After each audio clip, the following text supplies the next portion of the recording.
Students welcome back in chemistry का class में doctor Sirvi sir. आज का हमारा जो वीडियो है वो MCQ question practice again for term 1 exam as well as JEE and NEET for coming exams. तो आइए बच्चों प्रैक्टिस करते हैं। क्वेश्चन नंबर 1, इन या the increasing order of boiling point, BP means boiling point of hydrides in group 16 group का आपको sequence दिया जा रहा है और आपको इसके अंदर इंक्रीजिंग ऑर्डर वाला ऑप्शन सेलेक्ट करना है।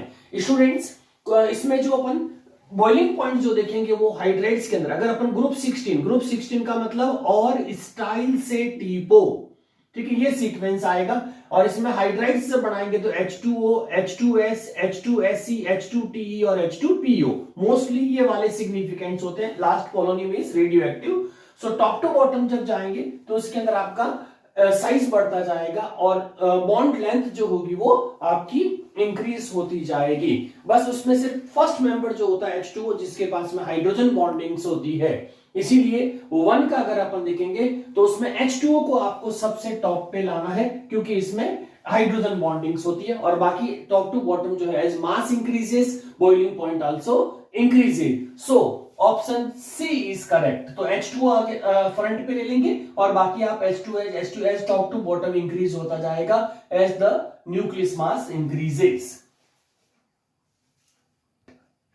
Next question number 2, the acidic character of oxide. ध्यान दीजिए स्टूडेंट्स, पहले वाले हाइड्राइड सबसे ज्यादा इसमें कंफ्यूजन जो ध्यान रखना है जब भी क्वेश्चन आप देखें, एक तो हाइड्राइड्स आता है तो हाइड्राइड का केस एकदम डिफरेंट होता है और ऑक्साइड एकदम अपोजिट है, इसीलिए ऑक्साइड के केस में भी आपको ध्यान रखना है। तो एसिडिक कैरेक्टर ऑफ ऑक्साइड और ग्रुप 16 डाउन द ग्रुप, तो अपन को डाउन द ग्रुप में ऑक्साइड का केस नेचर कैसे चेंज होगा और स्पेशली एसिडिक केसेस में। तो आप ध्यान दीजिए स्टूडेंट्स, इसमें जो हाइड्राइड्स होते हैं उसमें तो हमेशा टॉप टू बॉटम का एसिडिक कैरेक्टर जो होता है वो आपका इंक्रीज होता जाएगा और ऑक्साइड के केसेस में जो होता है, चूंकि मेटलिक कैरेक्टर बेस्ड होती है ऑक्साइड हमेशा, इसीलिए टॉप टू बॉटम की तरफ अपन जाएंगे तो उसमें एसिडिक कैरेक्टर आपका धीरे धीरे कम हो जाएगा, बेसिक कैरेक्टर इंक्रीज होता जाएगा। इसीलिए ऑप्शन जो आपका सीक्वेंस है इसके अंदर वो बी करेक्ट राइट, यानी कि टॉप वाला ज्यादा एसिडिक होता है ऑक्साइड के केसेस में, बॉटम वाला बेसिक ऑक्साइड्स होता है। तो ये इसमें एकदम अपोजिट आंसर्स होते हैं, इसीलिए आप जब भी इस इनऑर्गेनिक के क्वेश्चंस करें तो बहुत स्पेशली अलर्ट रहें ताकि इसमें क्वेश्चंस सही हो। Question number 3, the oxidation state of 2 sulphur atom in thiosulphate H2O3 2 minus के अंदर आपको ऑक्सीडेशन स्टेट दोनों सल्फर की आपको कैलकुलेट करनी है। यस स्टूडेंट, ऑक्सीडेडॉक्स के बेस पे एक्स कैलकुलेट का पहले स्ट्रक्चर बना देंगे, स्ट्रक्चर बनाने के सल्फर में जो बॉन्ड्स है और उसके बाद में ऑक्सीजन उसके ऊपर प्लेस कर देंगे और उसके बाद दोनों को अलग अलग एक्स मानते हुए आप कैलकुलेट करेंगे तो आपका जो इसका आंसर आएगा तो ऑप्शन ए है -2 option B +6 option C -2 +6 and option D +2 and +4। So option C is correct. तो इसमें एक का आएगा -2 और जो बेसिक सल्फर्स होगी उसका आएगा +6। Next question number 4, Which of the following will oxidize Ki2I2, यानी कि इनमें से वो कौन सा कैटलिस्ट है या रिएजेंट है जो पोटेशियम आयोडाइड को आयोडीन में कन्वर्ट कर दे, ये हमारा प्रोडक्ट आना चाहिए। Option A FeCl3, option B copper sulphate, option C H2O2, option D all of above, यानी कि इनमें से क्या सभी हो सकते हैं। तो इसके अंदर स्टूडेंट्स जल्दी से आप अपना आंसर टिक करिए। आंसर क्या रहेगा? यस, अपना ऑप्शन टिक करिए कि इसमें पोटेशियम आयोडाइड को I2 में कौन कन्वर्ट कर सकता है। तो यस डियर स्टूडेंट्स, आपका आंसर लॉक हो गया होगा। तो अब इसका जो करेक्ट आंसर आपको मिलेगा उसमें FeCl3, कॉपर सल्फेट, H2O2, ये सब आपका आंसर जो है वो I2 रिलीज कर सकते हैं। पहला ऑप्शन जो है FeCl3 स्टूडेंट, तो FeCl3 भी Ki के साथ में हमेशा FeCl2, KCl और I2 बना देगा। ऑप्शन बी जो कॉपर सल्फेट है वो Ki के साथ रिएक्ट करके K2SO4 और CuI2 बना देगा। H2O2 जो होगा आपका वो भी ऑक्सीडाइजिंग एजेंट है, तो Ki के साथ H2SO4 की प्रेजेंस में K2SO4 H2O और I2 रिलीज कराएगा, इसीलिए all of the above right हो जाएगा। Next question number 5, the valency, ध्यान दीजिए स्टूडेंट्स वर्ड पे, the valency and oxidation number of sulphur atom in S8 molecules में रेस्पेक्टिवली क्या आएगा? स्टूडेंट्स, जो वैलेंसी होती है ये कॉम्बिनेशन कैपेसिटी, ध्यान दीजिएगा, वैलेंसी हमेशा कॉम्बिनेशन कैपेसिटी ऑफ एलिमेंट होती है कि ऑक्टेट पूरा करने के लिए उसको कितने अदर एटम्स के साथ में, इलेक्ट्रॉन के साथ में कंबाइंड होना है बॉन्ड्स के, तो कॉम्बिनेशन कैपेसिटी होती है। जबकि ऑक्सीडेशन स्टेट होती है तो वो एलिमेंटल स्टेट होती है, जिसमें वो उस पर्टिकुलर मॉलिक्यूल के अंदर आपका जो सल्फर एटम्स है वो कितने से कंबाइंड है, इसमें oxidation number is element in elemental state. तो एलिमेंटल स्टेट क्या होती है वो ऑक्सीडेशन नंबर इंडिकेट करेगा। सो ऑप्शन ए में 0 0, ऑप्शन में 0 2, ऑप्शन सी 0 2 0 और ऑप्शन डी 2,2। तो आप सल्फर इसमें 5 के केसेस में देखेंगे तो आपका ऑप्शन सी करेक्ट होगा, क्योंकि जो वैलेंसी है सल्फर के आउटर मोस्ट में कितने होते हैं 6, आउटर मोस्ट में 6 आ जाएंगे, तो इसको गेन करने के लिए 2 ही चाहिए, इसीलिए 2 इसकी वैलेंसी हो जाएगी। ठीक है, ऑक्सीडेशन स्टेट अभी चूंकि मॉलिक्यूल है और मॉलिक्यूल हमेशा न्यूट्रल होता है और न्यूट्रल के केसेस में आपका आंसर 0 आएगा। So option C is correct, 2,0। Yes student, next question discuss करते हैं।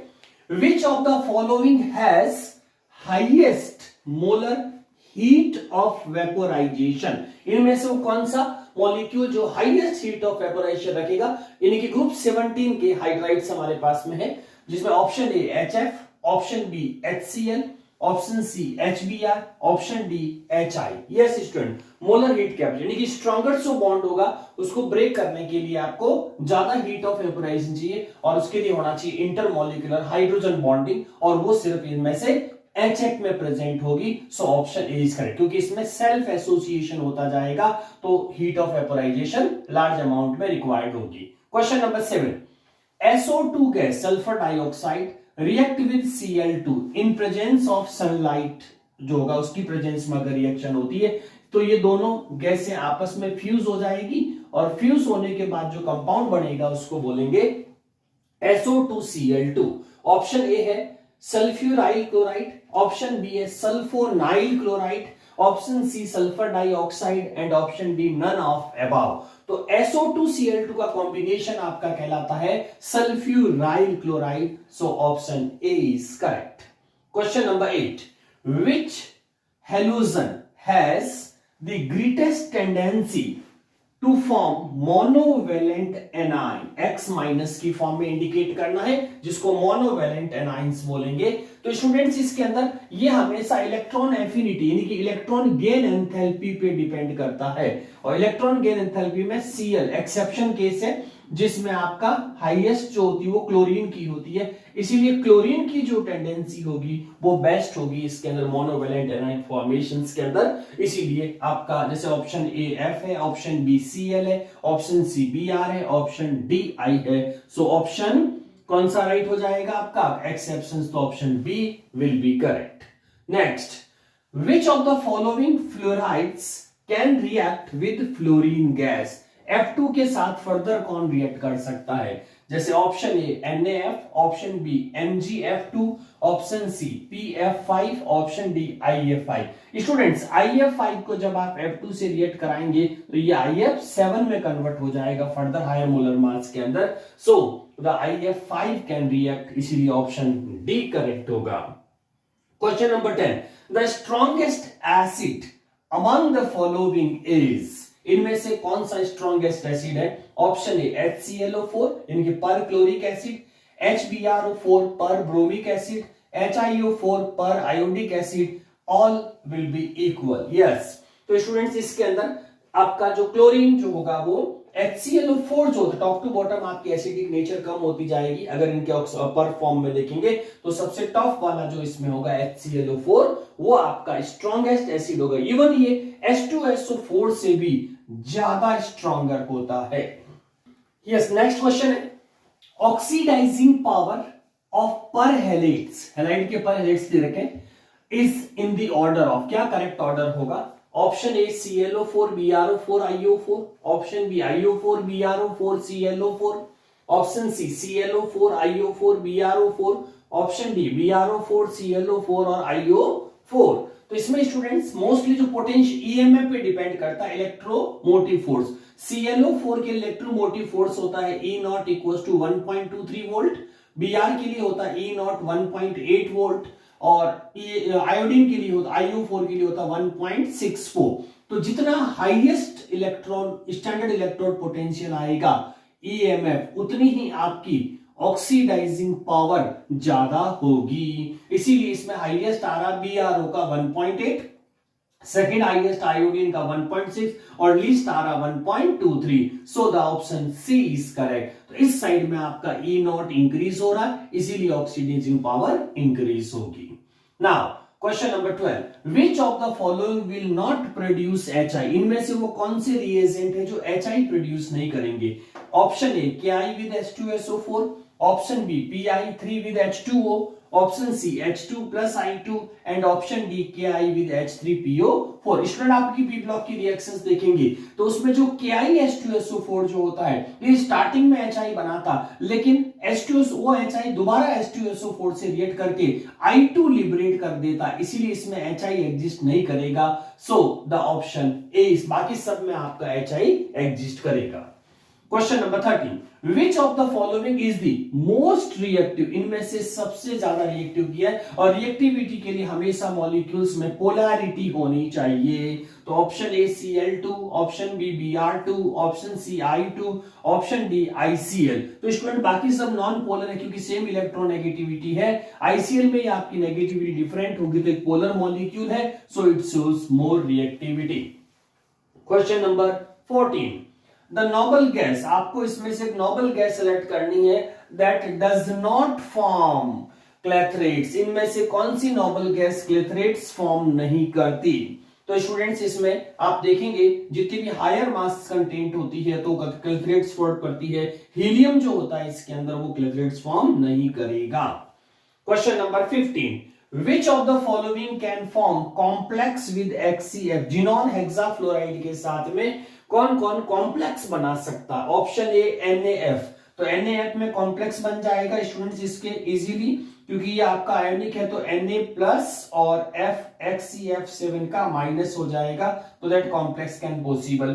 PF5 की बात करें तो इजीली बन जाएगा, जब इसकी रिएक्शन FeX6 से करेंगे तो ये आपका Xe4 हो जाएगा और ये Xe7 होकर ये भी कॉम्प्लेक्स बना देगा।